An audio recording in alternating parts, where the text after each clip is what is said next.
It's a stormy day in Amsterdam, and I am delighted to welcome you to this new episode of the Computational Antitrust Podcast. My name is Thibaut Schrepel. I am a faculty affiliate at Stanford University Codex Center, an associate professor of law at the VU Amsterdam, and the creator of the Computational Antitrust Project, which explores how legal informatics can benefit antitrust law. The project brings together over 65 competition agencies and 35 academics on the advisory board. Each month or so, we publish an academic article on the subject of computational antitrust. You may find all of these publications in open access at computationalantitrust.com. Today, I am delighted to receive not one, not two, not three, but four gentlemen, which I think is a record here on the podcast. First, we are joined by Dave Brown from the University of Alberta in Canada. We are also joined by Daniel Quagiero from the University of Brasilia. I hope my pronunciation is not too bad, if not good. We are joined by Andrew Eckert from the University of Alberta and Douglas Silveira from also the University of Alberta. The four of them have published a paper on the computational antitrust project entitled Information and Transparency, subtitle being Using Machine Learning to Detect Communication Between Firms. So welcome to all of you gentlemen. And first, before we start, maybe I'd like to hear from each of you, before we dive into the substance of your paper, a more personal story and understand why or what made you interested in the idea of using computational power and here machine learning to detect law infringement. My understanding is that you are economists, not lawyers. So how come one day you decided to help us, the lawyers? Maybe we start with you, Dave, in the order I presented you. Sure, yeah. I mean, I think I don't traditionally do computational antitrust. I do a lot of work on electricity markets and analyzing market power more broadly. But effectively, we have really, really good data, really, really rich data in a complex environment. So naturally, machine learning is a great tool to kind of get a deeper understanding of firm behavior and communication. So it was more of a means to an end. So using a good tool to analyze an interesting question. Yeah, so very inductive in a sense, right? Daniel. Okay, thank you. Yes, I usually do not work with this team, but I have been applying AI in business and economics for about 20 years. And in the last few years, I have joined this amazing group, and that's the result of it. Yeah, all right. Good to hear. Andrew. Yeah, so I started my career a number of years ago as an economist at the Canadian Competition Bureau. Right, so I started in competition policy, and my career since then has been very focused on coordination and collusion, other aspects of competition policy, and this was just a continuation of that, looking at how more modern technology can contribute to those. Well, so now, Doug, I'm very curious because Dave is about data, Daniel about AI, Andrew competition. So what's left? Yeah, so my PhD thesis was about cartel screening. So I'm a bit more, familiar with these methods. My interest came from my thesis. And since then, I have been very curious about new methodologies, new techniques to better understand market conditions, to better recognize patterns that could be associated with anti-competitive market behavior. And since then, Daniel helped me a lot because he was part of my thesis, actually. And since then, we are trying to, keep improving this approach that uses machine learning techniques and to expand this to a broader context in different markets. I started with gasoline markets and then public procurements. And now since I started to work, especially with Andrew and David, we are investigating in more details electricity markets. Yeah, so trying and succeeding, right? So you are a researcher, but also a finder of Yes. this one. Exactly. All right, so without further ado, maybe could you tell us, maybe one of you first, what is the central message of the paper I just mentioned in the introduction? Okay, so basically the central message is we have this long-standing debate about the level of information. On the one side, there is a literature that says that more information would enhance competition between firms.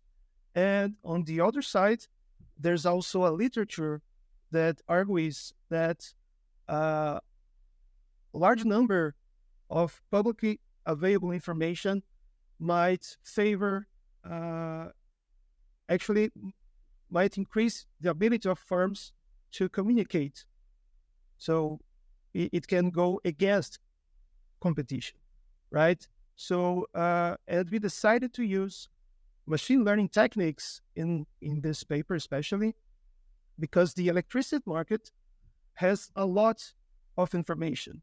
So there is a dynamic interaction between firms on an hourly basis.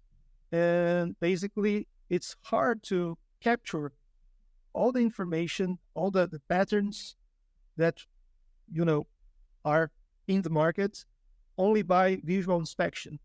So that's why we decide to follow this path using machine learning techniques. So indeed, this is already something you've mentioned, and this appears in the first pages of the article. You begin by explaining that and why it is important to assess the ability of firms to identify rival behaviors using publicly available information, right? The question is, why is this important? Or to put it differently, what is the risk behind a firm being able to understand, looking at data, okay, that competitor is probably behind data? What is the risk you are trying here to address? Yeah, I mean, I guess I'll just chime in on this and say, in electricity markets, we have a big risk of they interact repeatedly. So they have auctions every hour, and they interact year after year after year in these markets, which tend to be highly concentrated. Right? So there's a big concern that firms can utilize information, which is very, as Douglas said a minute ago, there's a lot of information in these markets. They can utilize information to basically elevate their profits, to potentially coordinate or collude. So it's quite a concern in electricity markets, given the framework of information, market structure, and repeated interaction. And on that, if I may follow up, could you quickly go through what has been done already in terms of enforcement, or, maybe putting some light on practices in the past? You've mentioned that in the article, and I think it's super interesting to hear where you're coming from and what you are trying to improve in terms of detection.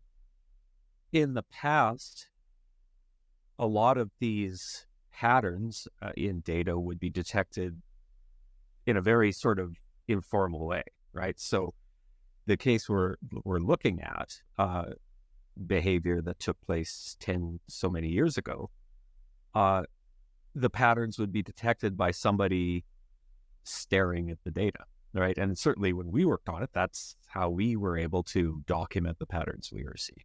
But there has to be that with improvements in technology and computing ability, there's got to be better ways to identify if firms are using patterns in data to communicate, to identify themselves, to send signals. And that was, I think, what we were adding to the technology that we were aware of being used at the time.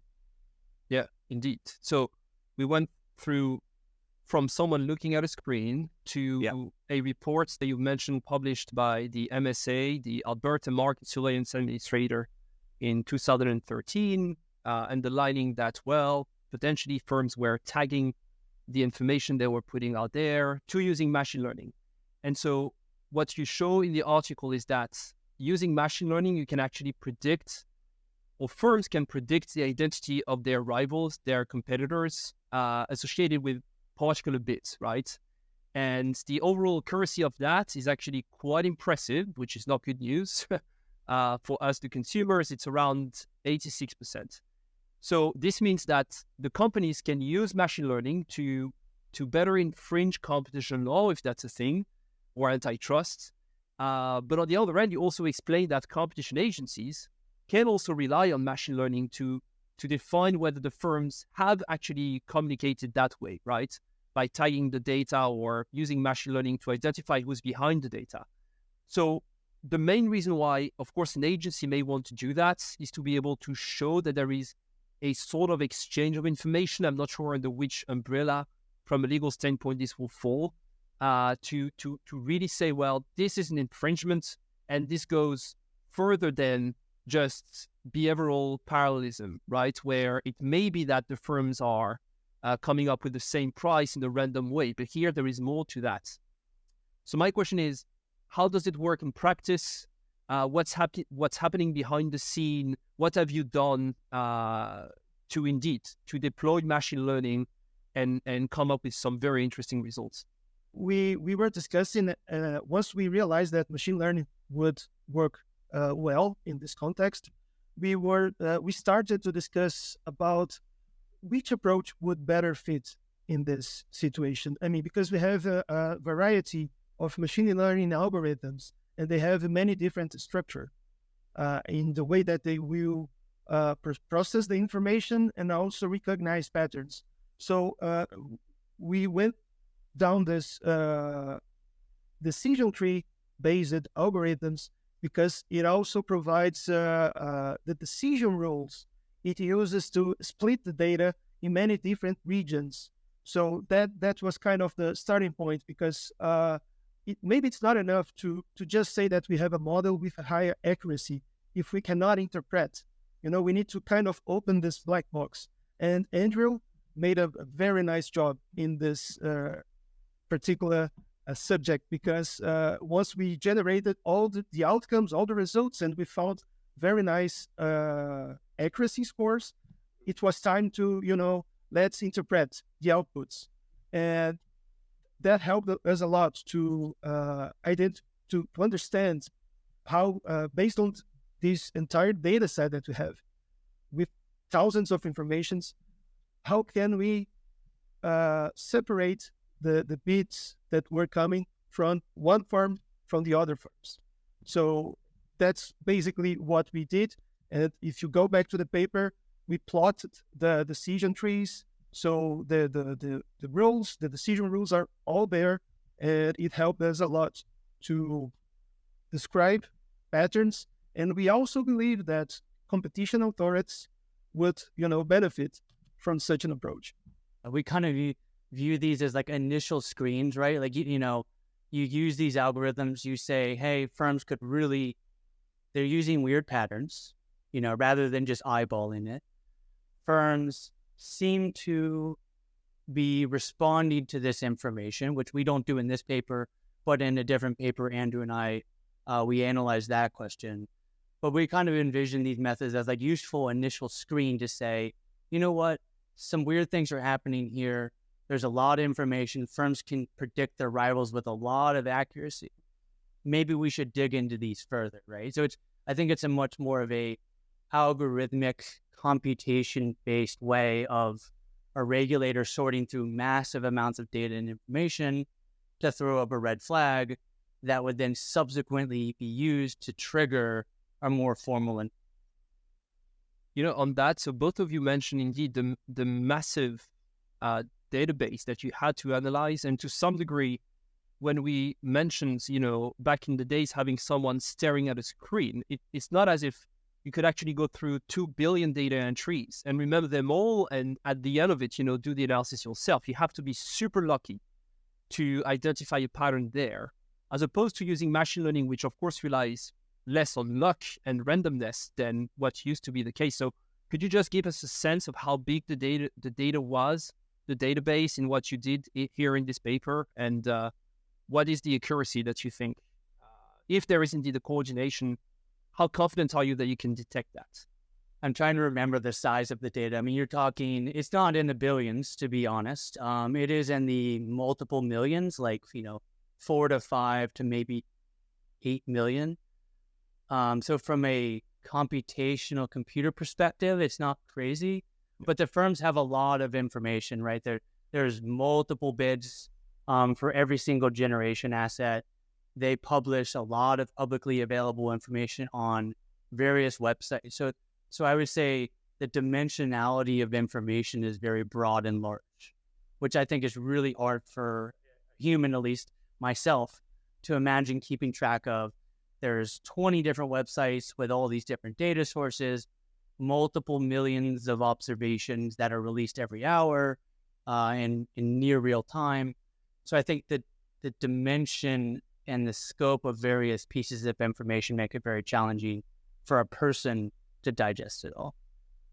Yeah, just to add on that, in terms of the dimensionality, if what you're trying to do is identify are firms using patterns that might send signals or revealed information in our Alberta, in the electricity market context, a firm is for every hour submitting bids for every generation asset that they control. And so for a large firm, that could be, say, 8 or 10 or more assets. You can bid up to seven different bids for each asset. So I can say for each one, I'm going to supply 10 megawatts at a price of 0. I'm going to supply 17 megawatts at a price of 25, etc. And so in each hour, each firm is submitting a very complicated list of quantities and prices that could have 100 items in it. And patterns could involve price levels. Oh, if a firm is bidding a price of 7, I know something's up. It could be price endings. If they're ending their price in 0.65, I know something's up. It could be sequences over time. If I bid 0.65 today and 0.66 tomorrow, something could be up. It could be distances between bids. If I see 2 bids with a gap of $1, I know something's up, right? And so it's not even just the data, but it's all the different ways that the data could be organized over time and across bids and within bids. And as you say, it takes a lot of luck and a lot of staring to pick up on patterns if you're doing this manually and visually, right? Where an algorithm could potentially look through all of these things systematically and much more quickly. Yeah, and of course, in the further steps, when you conclude the paper, you say, well, those are the algorithms we've been using.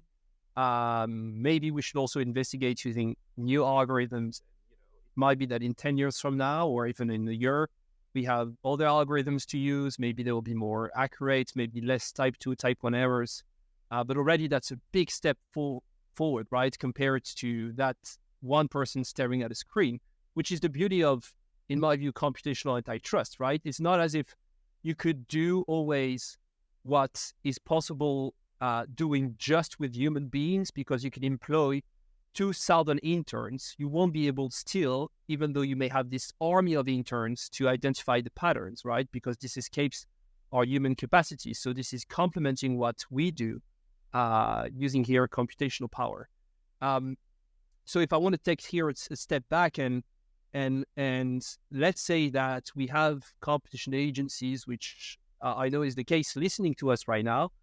And let's say that they are interested in deploying what you're detailing in this article. Which markets should they target? And I'm asking the question because, of course, the electricity market in Alberta is very convenient, right? Knowing that you have those hourly bids and that the information is available, which is not always the case. So is there any other markets you've mentioned already that in the past you worked on some other types of markets that you think will be well suited to this kind of analysis? Yeah, I mean, two immediately come to mind is Australia and New Zealand. They actually post quite similar levels of information in their markets. But I would say more broadly, most electricity markets that are, quote, restructured or, deregulated, but I would say restructured, they tend to post a lot of information at some lag. It could be a day, it could be a month, it could be 30 days, it could be 60 days, right? So there's different degrees of information disclosure, but in most restructured markets in Europe and the United States, in Australia, they publish some certain degree of information at a lag. So I would say in all restructured markets, our methods could be applied, but the concern at which firms might be communicating through that is going to be a function at which that information is disclosed relative to real. Yeah. Yes, indeed. And another complementary question, I suppose, is, okay, let's say we have a target, right? So electricity market, maybe in New Zealand, as you mentioned, and that I work at the competition agency. My question is, how long do you think this would take the agency to be able to deploy the method you've been presenting in this article? Or I guess another way of asking the question is, for how long have you been working on that? Okay, yes. You have using very simple methods of machine learning. So I believe that the problem of applying these methods to new data is not difficult. Yeah, I believe it's very easy. I believe you have to organize your data, and as long as your data is organized, we spend some weeks for applying this. My opinion is very easy to apply this. Yes. Couple of weeks. And who amongst you has data or computer science expertise on top of being an economist? Yes, I do, but I believe everybody here, every economist has a background in econometrics. So in the end, you have some background in. I learned from Daniel. All right, so but today it's very easy to apply. It's not difficult because if you are using R or Python, you have the libraries. The libraries are very organized to be used, and so it's easy to use them. Yeah. And I'm not aware on top of my head of any agency, antitrust agency all over the world without a single economist. Even for small agencies of less than 10 employees, I think they all have at least one economist. And data computer scientists are, populating agencies now more and more. So are you, Andrew, Dave, Doug, are you also confident that competition agencies could just do that fairly easily? Yeah, I think so. And I would echo, we're in the world of people write open source computer packages, and it gets a little dangerous because you have to apply them correctly, Yeah. But the fact that, you could download it all for free, understand what the package is doing, understand the methods, and implement it. There's obviously a learning curve involved in all of that, but I think that really reduces the hurdle, as Daniel. Yeah. And then it begs very interesting questions, right? Because if you do rely on open source, maybe you want to be able to identify